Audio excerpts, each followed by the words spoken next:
नाम लेने से कल्याण हो सकता है? बोले हो सकता है। तो किसका हुआ? तो यहाँ सुनना महाराज, भागवत कथा छठे स्कंद में आती है और यहाँ कथा सुनाई जाती है। कान्य कुब्ज द्विज काशी दास पतिर अजामिलः नाम नानश सदाचारो दास संसर्ग दूषित। एक ब्राह्मण था, नाम था अजामिल, पर कर्मों से भटक गया था महाराज। कर्मों से भटका, इसने अन्यत्र महाराज एक किसी दासी से शादी कर ली और उसके साथ घर में रहने लगे। संत कहते हैं चोरी करके, बुराई करके, छल करके, कपट करके धन का अर्जन करते और उससे अपने परिवार का पालन पोषण या अजामिल करने लगा। समय बीता, बहुत ध्यान देना, कहो राधे राधे।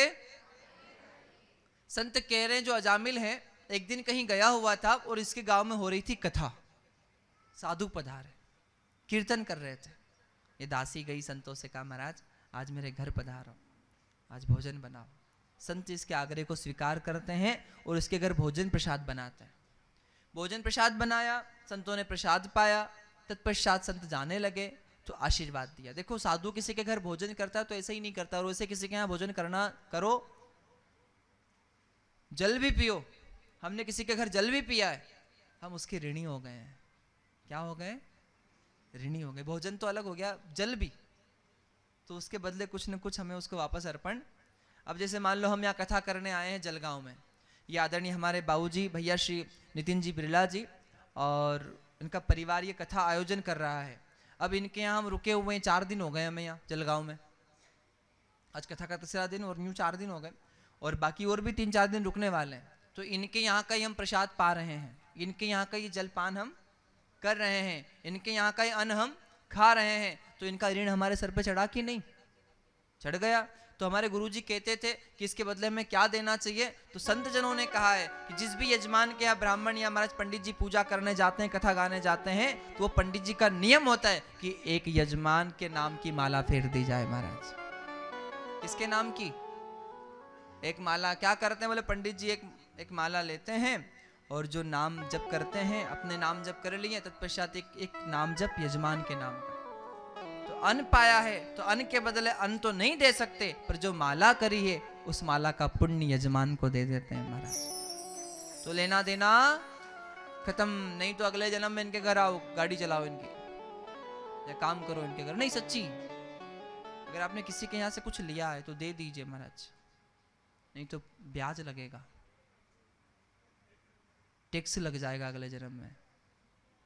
देना तो कभी पड़ेगा, कभी तो देना ही पड़ेगा। इस जन्म में दो या इस जन्म में ऐसे ही दे दो, या अगले जन्म में बेल बन के काम करो, चुकाना तो पड़ेगा। ये शास्त्र कहता है किसी का लेकर नहीं खा सकते आप, आपको निश्चित तौर पर देना पड़ेगा। और समय दिलवाता है, कालचक्र दिलवाता है, इसलिए हमारा ध्यान रखो। कहो राधे राधे। भागवत महापुराण की। तो संत कह रहे हैं अजामिल के यहाँ ब्राह्मणों ने भोजन किया, संतों ने, साधुओं ने भोजन किया। भोजन करने के बाद कहा कन्या तुम्हारा कल्याण होगा। तो वो कन्या, वो दासी कह रही है कैसे होगा? मेरा पति तो महाराज बुरे कार्य करता है, चोरी करता है, लोगों की हत्या करता है, कैसे कल्याण होगा हमारा?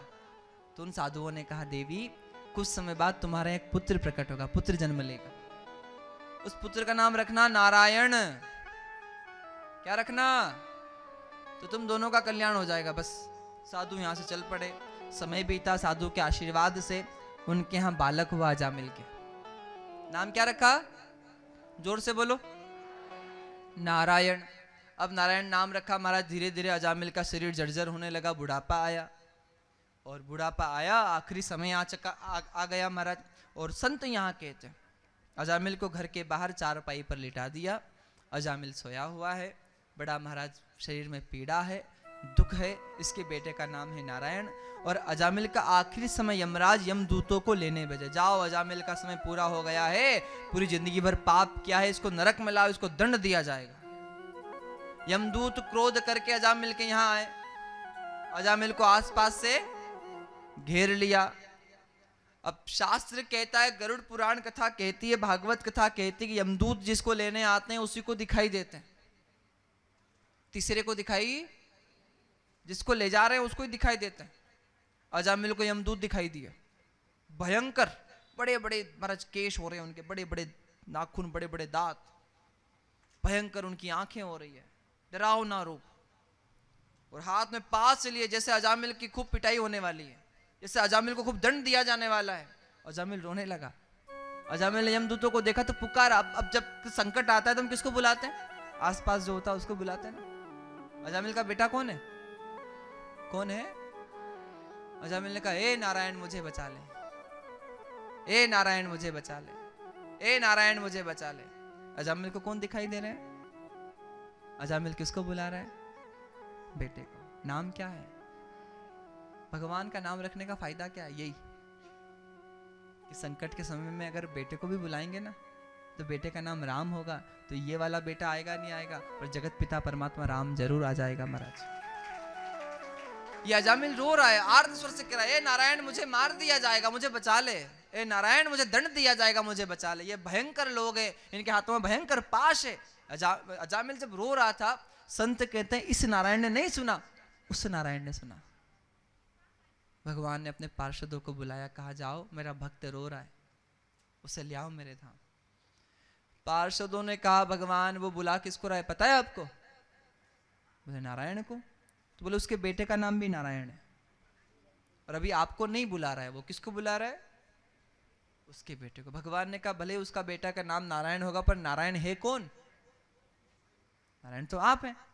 तो कहा कि भले उसके बेटे का नाम नारायण है, पर नारायण तो मैं हूं। उसका बेटा बचाए ना बचाए, पर ये नारायण जरूर उसे बचाएगा महाराज।